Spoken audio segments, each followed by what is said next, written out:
பன்றிமுகம். மனிதன் பூமியில் வாழும்பொழுது பேராசிக்காகவும் பொருளாசிக்காகவும் நியாயமாக கொடுக்க வேண்டிய நீதியை கொடுக்காமல் அநீதியை செய்து பொருளீட்டியவர்கள் அடையும் நரகம் பன்றிமுகமாகும்.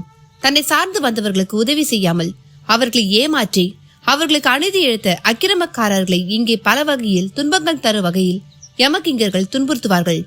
குற்றம் செய்தவர்களை தண்டிக்காமல் அவர்களிடமிருந்து பொருட்களை வாங்கிக் கொண்டு, அதாவது லஞ்சமாக பொருளோ அல்லது பணமோ, குற்றமற்ற நிரபராதிகளை தண்டித்து தர்மநீதிக்கு புறம்பாக செயல்படக்கூடியவர்கள் இறந்த பின்பு அடையும் நரகம் இதுவாகும்.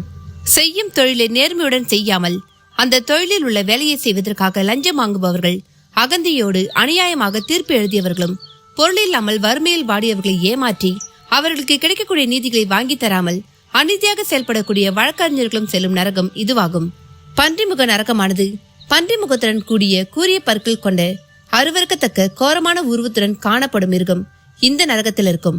அந்த மிருகமானது இந்த நரகத்தில் இருக்கும் உடல் இல்லாமல் இருக்கும் ஜீவாத்மாக்களை அதன் வாயிலிட்டு கூர்மையான பற்களால் கடித்தும், அந்த நரகத்தில் இருக்கும் யமகிங்கர்கள் ஜீவாத்மாவின் கை கால்களை தனித்தனியாக பிரித்தெடுத்தும் அடுப்பிலிட்டும் எரிப்பார்கள். அநியாயமாக ஏமாற்றியவர்களுக்கும் நீதியை பணம் வாங்கிக் கொண்டு அழித்தவர்களுக்கும் இந்த நரகத்தில் கொடுக்கும் தண்டனைகள் இதுவாகும்.